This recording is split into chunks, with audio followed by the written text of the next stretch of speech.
Poutine n'est pas le seul leader inquiet de l'expansion de l'OTAN.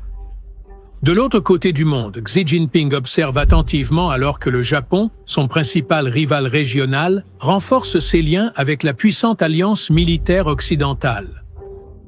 En avril de cette année, quelque chose d'inédit s'est produit. Le Japon a signé un accord de coopération industrielle de défense avec l'OTAN.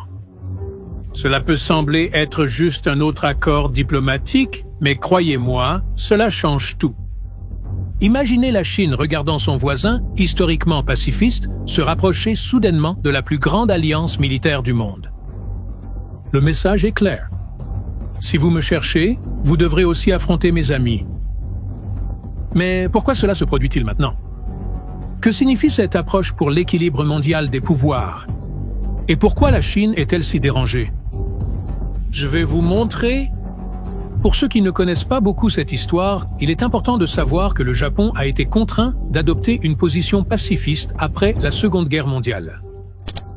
La célèbre constitution japonaise, dans son article 9, interdit au pays d'avoir une armée traditionnelle. Ils n'ont que des forces d'autodéfense, théoriquement utilisées uniquement pour défendre le territoire japonais.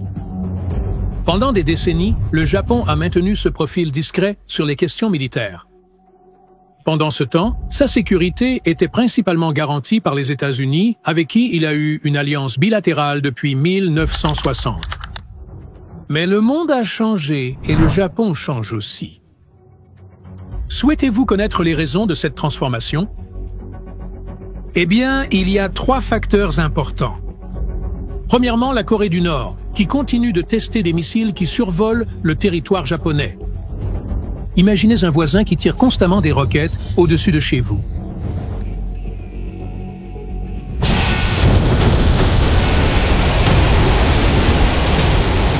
Deuxièmement, la Chine est de plus en plus agressive, notamment dans les litiges concernant les îles Senkaku, que les Japonais contrôlent, mais que les Chinois revendiquent. Et troisièmement, l'invasion de l'Ukraine par la Russie en 2022, aussi. Il peut sembler que la guerre en Europe de l'Est n'a rien à voir avec le Japon, mais pour les Japonais, c'était un signal d'alarme. Si c'est arrivé là-bas, ça peut arriver ici aussi. Comme l'a si bien dit le propre Premier ministre du Japon, Shigeru Ishiba, l'Ukraine d'aujourd'hui pourrait être l'Asie de l'Est demain.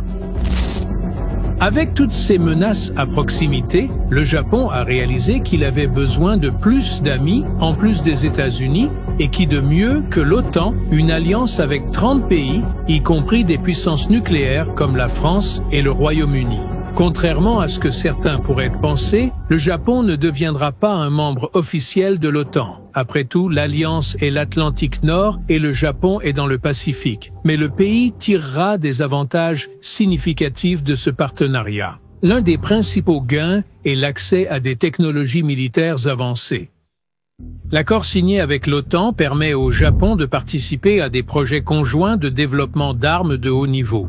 Nous parlons d'intelligence artificielle pour la défense, de drones avancés, de technologies cybernétiques et plus encore. Le Japon rejoint essentiellement le club de technologie militaire des pays occidentaux. Un autre avantage est de ne pas dépendre uniquement des États-Unis pour sa sécurité. Pendant des décennies, le Japon a presque entièrement dépendu des États-Unis. Mais le pays se diversifie désormais. C'est comme ne pas mettre tous vos œufs dans le même panier. Si les États-Unis privilégient un jour leurs propres intérêts, le Japon aura d'autres partenaires vers qui se tourner. De plus, si le Japon entre en conflit avec la Chine, par exemple à propos des îles Senkaku, avoir l'OTAN comme partenaire augmente les chances d'obtenir un soutien international. Bien que l'OTAN ne soit pas obligée de défendre le Japon, comme elle le ferait pour ses membres européens, le partenariat renforce les liens politiques. Au fond, cette approche envoie un message clair aux Chinois. Nous ne sommes pas seuls. C'est une forme d'intimidation, faisant réfléchir la Chine à 2 fois avant toute action agressive. Mais ce partenariat n'est pas à sens unique. L'OTAN a également des raisons de se rapprocher du Japon. Pendant la guerre froide, l'OTAN était uniquement concentrée sur l'Europe. Maintenant, avec l'ascension de la Chine, l'Alliance souhaite également avoir une présence et une influence dans l'Indo-Pacifique. Un autre facteur important est que les États-Unis, le principal pays de l'OTAN, ne peuvent pas affronter seuls la Chine en Asie. Avoir le Japon comme partenaire fiable, partageant cette responsabilité. Le Japon dispose également d'informations inestimables sur les mouvements militaires chinois et nord-coréens. Ce partage de renseignements est crucial pour que l'OTAN comprenne le comportement des adversaires potentiels. Sans oublier que le Japon a la troisième économie la plus grande du monde et une technologie de pointe. Cette capacité industrielle et financière est un atout majeur pour les projets militaires conjoints. Comme prévu, lorsque le Japon et l'OTAN ont annoncé leur accord, la Chine était loin d'être satisfaite. Le ministère des Affaires étrangères chinois a exprimé une forte insatisfaction et une opposition ferme, affirmant que cette démarche aggrave les tensions régionales. Les Chinois accusent l'OTAN de s'immiscer dans les questions de sécurité en Asie-Pacifique, une zone où la Chine souhaite avoir le dernier mot. Le message de la Chine est clair. C'est notre région, pas la vôtre, OTAN. Mais la réponse de la Chine ne s'est pas limitée aux mots. La Chine a intensifié ses exercices militaires avec la Russie et la Biélorussie, des alliés proches, et a accéléré son expansion militaire déjà ambitieuse. La Chine construit aussi des navires à un rythme impressionnant. Aujourd'hui, elle possède plus de navires que la marine des États-Unis et prévoit de tripler son arsenal nucléaire d'ici 2030. Ce que la Chine craint vraiment, c'est ce que les analystes appellent l'encerclement stratégique, un ensemble d'alliances dirigées par les États-Unis visant à la contenir et à la limiter. Pour le gouvernement chinois, l'accord Japon-OTAN n'est qu'une autre pièce de ce puzzle. Maintenant, chaque fois que nous parlons de tensions dans cette région, vous ne pouvez pas discuter de la relation complexe entre la Chine, le Japon et l'OTAN sans mentionner Taïwan. L'île, que la Chine considère comme une province rebelle, est au centre de ce jeu géopolitique. Ces dernières années, la Chine a considérablement augmenté les pressions militaires sur Taïwan, avec presque des incursions quotidiennes d'avions militaires dans l'espace aérien proche de l'île. La Chine veut rendre très clair qu'elle a l'intention de réunifier un jour Taïwan par la force, si nécessaire. Et voici un point intéressant dans cette histoire. L'accord Japon-OTAN mentionne explicitement l'importance de la paix et de la stabilité dans le détroit de Taïwan. Et pour la Chine, c'est, une provocation directe et une ingérence dans les affaires internes. En regardant de plus près, stratégiquement parlant, Taïwan est crucial. L'île est à seulement 100 km d'autres îles qui appartiennent au Japon et qui sont plus au sud, comme Okinawa et l'archipel des Ryukyu.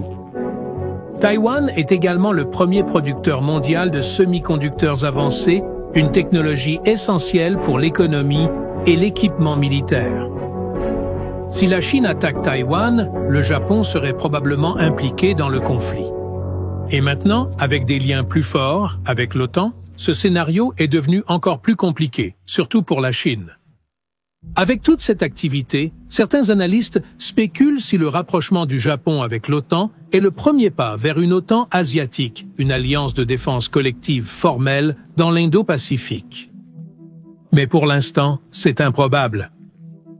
L'Asie est beaucoup plus divisée, pour ainsi dire, que l'Europe. Il y a là-bas des rivalités historiques plus complexes, comme entre le Japon et la Corée du Sud. À cause de cela, de nombreux pays de cette région préfèrent ne pas choisir ouvertement leur camp quand il s'agit des États-Unis et de la Chine. En réalité, ce que nous voyons, c'est un réseau de partenariats plus informel. Outre le Japon, 3 autres pays de la région, l'Australie, la Corée du Sud et la Nouvelle-Zélande, sont déjà des partenaires proches de l'OTAN, formant un groupe appelé Asia-Pacific Four ou Asia-Pacific Four.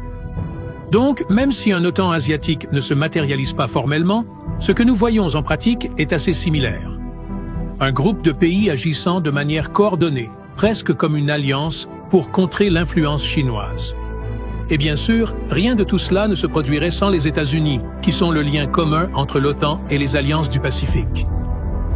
Le gouvernement américain promeut activement cette proximité entre ses alliés européens et asiatiques. Pour les États-Unis, c'est une stratégie pour connecter les alliances afin de former un réseau mondial contre la Chine et la Russie. le gouvernement américain a déjà amené des dirigeants du Japon, de la Corée du Sud, de l'Australie et de la Nouvelle-Zélande à participer au sommet de l'OTAN en tant qu'observateurs et à encourager les rencontres entre les officiels japonais et de l'OTAN. L'idée ici semble assez claire. Si la Chine et la Russie coopèrent, les États-Unis veulent que leurs alliés se coordonnent également, quel que soit leur emplacement. À l'avenir, ce rapprochement entre le Japon et l'OTAN devrait s'intensifier dans les années à venir.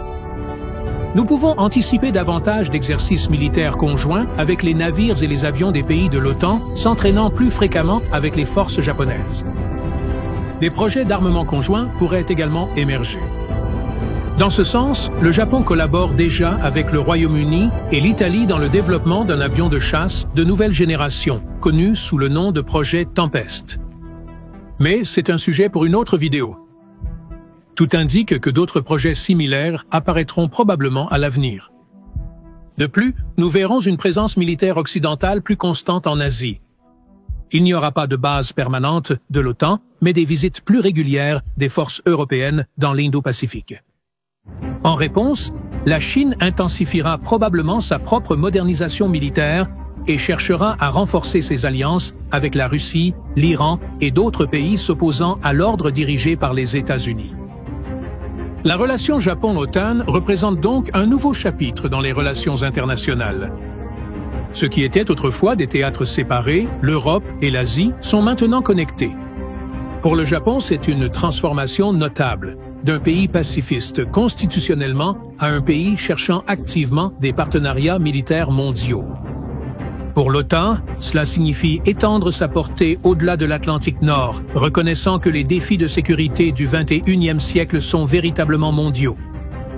Et pour la Chine, c'est un signe que son ascension ne se fera pas sans opposition. Le pays fait maintenant face non seulement aux États-Unis, mais aussi à un réseau de plus en plus connecté de démocraties déterminées à préserver l'ordre actuel. Comme l'a dit le secrétaire général de l'OTAN dans Un monde plus dangereux, l'OTAN et le Japon restent fermes pour protéger nos valeurs, notre liberté et la paix. La question demeure, cette approche créera-t-elle plus de stabilité ou accélérera-t-elle une dangereuse course aux armements en Asie? Donnez votre avis en commentaire. Mais une chose est certaine, le Japon n'est plus seul et la Chine a maintenant de bonnes raisons de s'inquiéter. Si vous avez apprécié cette analyse, assurez-vous de vous abonner à la chaîne. À la prochaine fois.